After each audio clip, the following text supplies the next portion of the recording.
मित्रांनो, मन धागा धागा जोडते नवा या मालिकेच्या आजच्या भागामध्ये सार्थक आनंदीला भेटायला येतो. तो तिच्याकडे पाहतच राहतो. आता सार्थक काही वेळ तेथे थांबतो, पण आता तो जायला निघतो. तेव्हा आनंदी म्हणते, सार्थक सर. तेव्हा सार्थकला आता खूप आनंद होतो की आनंदीच्या तोंडून पहिल्यांदा सार्थक सर हे नाव आलं. पण त्याला आठवतं की आनंदीला मी नकोच आहे. त्यामुळे आता तो तिच्याबरोबर काही न बोलता तेथून जातो. त्यावरती आता आनंदीला खूप वाईट वाटतं.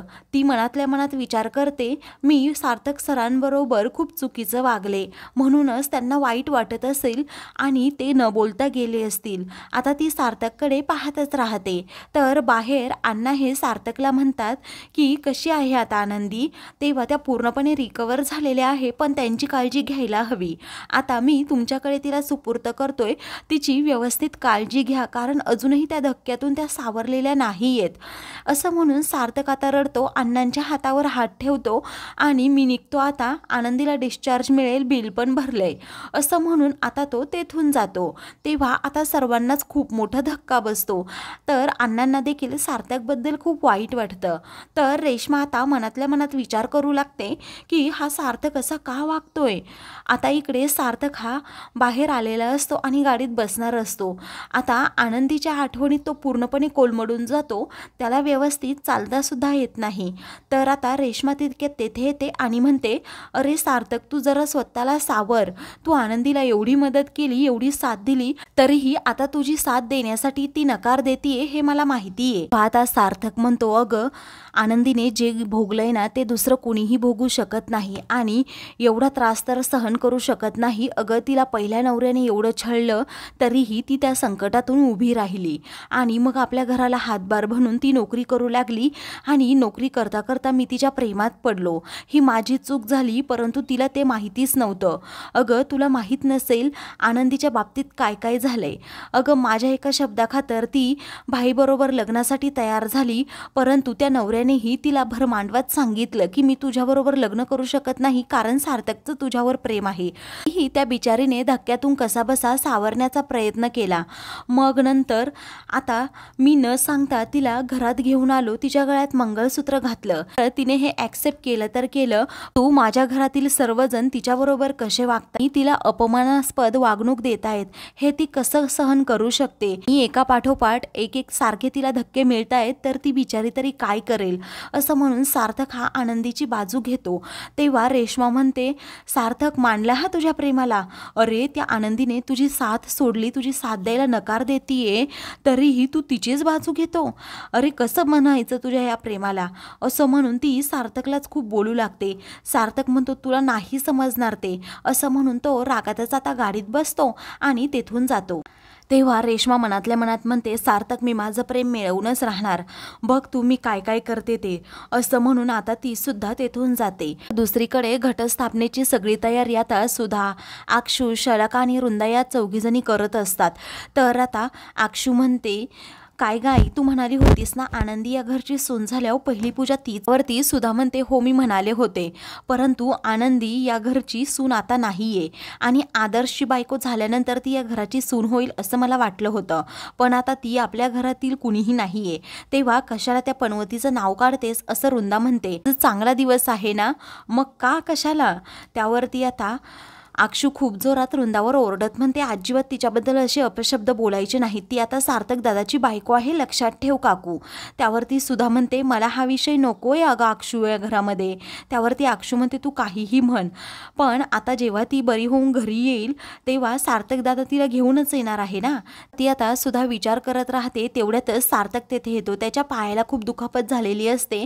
अक्षू ते पाहते आणि विचारते, काय झालं दादा, तुझ्या पायाला काय लागलंय.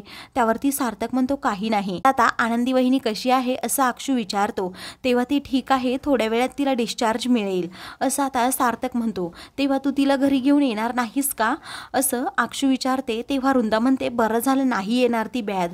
त्यावरती आता सार्थकला खूप राग येतो. सार्थक हसतो आणि म्हणतो, आता तीच मला सोडून गेलीये, कारण घरातील सर्वांनी तिच्याबद्दल एवढे वाईट साईट शब्द बोलले आहेत म्हटल्यावर तिची यायची तरी कशी इच्छा होईल. आता सार्थक हा सुधाला म्हणतो, काय तू म्हणायची म्हणायचीस ना नवऱ्याने टाकलेली बाई आहे म्हणून ती. आता उद्या मी बाहेर पडल्यानंतर लोक मलाच म्हणतील बायकोने टाकलेला हा माणूस आहे, हा नवरा आहे. तेव्हा सार्थकला आता खूप वाईट वाटत असतं तर सुद्धा त्याच गोष्टीबद्दल विचार करत असते. तर दुसरीकडे आता आनंदीला डिस्चार्ज मिळालेला असतो. तेव्हा मालती आणि मनोज हे देखील तिच्याबरोबर असतात. तर आता अण्णा हे मनोज आणि मालतीला म्हणतात तुम्ही एका रिक्षाने जा आनंदी आणि मी एका रिक्षाने जातो. मनोज लगेच तनतन करू लागतो की किती भाडं होईल. तेव्हा अण्णा म्हणतात याचं भाडं मी देतो बाबा, तुम्ही जा पुढे. त्यावरती आता मालती म्हणते मी येऊ का तुमच्याबरोबर. अण्णा म्हणतात की नको, तुला आनंदीच्या कपड्यांची बॅग आणायला सांगितली होती ती आणली का. मालती ही हो म्हणते. तर आनंदी आणि अण्णा आता एका रिक्षात बसतात. तर आता मनोज म्हणतो यांच्या डोक्यात नक्की काहीतरी वेगळंच चाललंय बरं काय. त्यावरती मालती म्हणते अरे त्यांनी ठरवलंय ना मग काहीतरी चांगलंच असेल, येतील ना ते घरी, आपण काय एवढा विचार करायचा. मनोज म्हणतो अगं आई पण आता सार्थक सरांबरोबर तिचं लग्न झालंय ना मग तिने तिकडे जावं असं मला वाटतं. त्यावरती आता मालती म्हणते अरे काही दिवस आराम करू देत तिला, मग जाईल ती त्यांच्या घरी. तर दुसरीकडे आता सार्थक आनंदीबद्दल लिहिलेली ती डायरी हातात घेतो आणि हसत असतो. त्यावरती आता अक्षू म्हणते दादा तर आता या डायरीची माझ्यासारखीच करेक्ट अवस्था झाली आहे असं आता सार्थक म्हणतो. आनंदीबद्दलच्या सर्व भावना मी यात लिहिल्या होत्या. अक्षू म्हणते दादा तू वाईट वाटून नको ना घेऊ. तर सार्थक म्हणतो कदाचित माझं प्रेम कमी पडलं असेल तिला ते समजायला.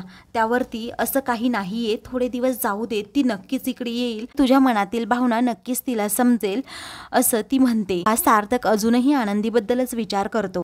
तर आता दुसरीकडे अण्णा हे आनंदीला सार्थकच्या घराजवळ घेऊन येतात. तेव्हा आनंदी विचारते तुम्ही मला इकडे सार्थक सरांच्या घराजवळ का घेऊन आलात. त्यावरती अण्णा जरा चिडतात आणि म्हणतात परंतु या सगळ्या प्रश्नांची उत्तरं मी तुला देतो. आनंदी अगं एक गोष्ट तू लक्षात ठेव, माणसाने पहिल्याच भेटीत माझं मन जिंकून घेतलं होतं आणि नेहमी ते आपल्याला मदत करत राहिले आहे. जेव्हा जेव्हा त्यांनी तुला मदत केली तेव्हा त्यांना माहीत नव्हतं की त्यांचं तुझ्यावर प्रेम आहे किंवा ते तुझ्यावर प्रेम करत नव्हते, तुझ्या स्वभावाच्या ते प्रेमात पडले. अगं तू आठव आता पहिल्यापासून त्यांनी तुला किती मदत केली आहे.